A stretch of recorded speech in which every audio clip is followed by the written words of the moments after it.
틸리의 조직신학 세 번째 책을 가지고 계속 이야기를 나누고 있고요. 오늘은 257에서 260쪽까지의 내용입니다. 구원자, 중보자, 구속자에 대한 설명입니다. 제가 틸리의 조직신학을 조금씩 읽으면서 이제 계속 올리고 있는데 64번째를 빠뜨렸습니다. 그린님께서 64번째가 없다고 알려주셔서 알게 됐습니다. 네, 감사합니다. 그래도 열심히 보고 계신 분이 계셔서 네, 기분이 좋습니다. 제가 분명히 찍었던 기억이 나거든요. 근데 안 올라가져 있어서 이 꿈에서 찍은 건가 하고 제가 잠깐 의아했어요. 근데 찾아보니까 찍었던 영상이 있더라고요. 아마 제가 편집을 안 하고 그 다음 거를 그냥 찍은 것 같습니다. 다시 이제 편집해서 올릴 거고요. 오늘은 구원자, 중보자, 구속자에 대한 설명을 하겠습니다. 예수에 대한 호칭은 다양합니다. 제일 흔한 것이 이제 구원자이죠. 구원자. 이와 비슷하게 사용하는 단어가 구속자라는 단어입니다. 하지만 구원자와 구속자는 그 의미가 매우 다릅니다. 한 끗 차이인데 그 의미는 매우 다릅니다. 구원과 구속의 의미가 매우 다른 것이기 때문에 물론 구원자, 구속자의 의미도 다른 거죠. 그리고 또 자주 사용하는 호칭, 예수에 대해서 자주 사용하는 호칭이 중보자입니다. 이 세 단어의 정확한 의미를 아는 것이 이제 중요하죠. 그래야 우리가 이 호칭을 통해서 예수 그리스도를 우리가 어떻게 생각하는지, 어떻게 받아들이는지 스스로도 인식할 수 있기 때문입니다. 책에서 밝히고 있진 않지만 아마도 틸리는 이 세 가지 용어 중에서 구원자라는 단어를 선호할 것 같습니다. 그러니까 예수가 구원자인 이유에 대해서는 틸리는 이렇게 말합니다. 그리스도로서의 예수는 새로운 존재로서의 그의 존재의 보편적인 의의 때문에 구원자이다. 틸리가 이 책에서 계속 강조하고 있는 내용은 예수는 새로운 존재라는 사실입니다. 그리고 그 새로운 존재는 소외라는 인간 실존 상황을 완전히 극복한 존재입니다. 예수가 인간의 실존 상황을 완전히 극복할 수 있었던 것은 새로운 존재였기 때문에 가능할 수 있었던 일입니다.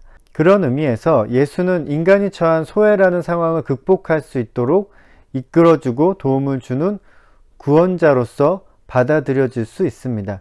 틸리는 이 부분에서 예수의 인격과 사역을 나누는 전통 신학의 작업을 비판합니다. 예수의 인격과 person이죠. 사역, work를 나눌 수 있는 것은 아니라고 이제 틸리는 지적을 하는데요. 구원론에 있어서의 많은 반기계론적인 오류들은 그리스도의 존재가 그의 사역이고 그의 사역이 그의 존재, 곧 그의 존재인 새로운 존재라는 원리가 받아들여진다면 극복될 수 있을 것이다. 제가 볼 때 인격, person이죠. 영어는 person이라는 말 자체에 대한 이해가 부족했기 때문에 예수의 인격과 사역을 전통 신학에서 구분한 것이 아닌지 좀 의심스럽습니다. 인격이 예수의 존재적 본질이라고 생각할 수도 있지만 인격이 가지고 있는 의미, person이 가지고 있는 의미는 그보다는 관계 속에서 특정한 역할을 가진 존재를 뜻하는 것이기 때문에 인격과 사역은 이제 분리하기가 어렵습니다. 틸리는 중보자라는 단어에 대해서도 우리가 주의해야 할 점을 지적합니다. 중보자라고 하면 하나님과 인간 사이에 존재하는 사람이라는 뜻으로 받아들일 수 있죠. 틸리는 예수가 화해시키는 존재이기 때문에 중보자라는 표현이 어울린다고 말합니다. 하지만 예수를 하나님과 사람 사이의 존재로서 반신, 그러니까 절반이 신인 거죠. 절반신. 반신이라고 여긴다면 이것은 대단한 오류라고 이제 지적을 합니다. 반신은 신도 아니고 인간도 아닌 제3의 존재입니다. 하지만 예수는 인간에게는 하나님을 대표하는 하나님이고 하나님에게는 인간을 대표하는 인간입니다. 그러니까 예수는 하나님이고 인간이지 하나님도 아니고 인간도 아닌 존재가 아닙니다. 네, 좀 어렵죠? 이 부분이 참 어려운 것 같습니다. 마지막 이제 구속자로서 예수입니다. 이 개념이 또 참 이해하기 어려운 개념이에요. 하나님과 인간 사이의 둘 사이를 이제 연결하는 누군가가 존재해야 한다면 둘 사이를 화해시키는 속죄자가 필요하다고 생각할 수 있습니다. 그러나 틸리는 하나님은 우리와 영원히 화해되어 계시다는 것을 이제 지적하고 있고요. 문제는 이제 인간이죠. 인간이 하나님과 화해해야 한다는 것인데요. 그런 의미에서 구속자는 하나님에게 필요한 것이 아니라 인간에게 필요한 것입니다. 악마의 세력들로부터의 인간 해방의 상징은 전통적인 속죄론들에 있어서 커다란 역할을 수행하고 있다. 따라서 구속자라는 용어를 그리스도로서의 예수에게 적용하는 것은 매우 정당한 것이다.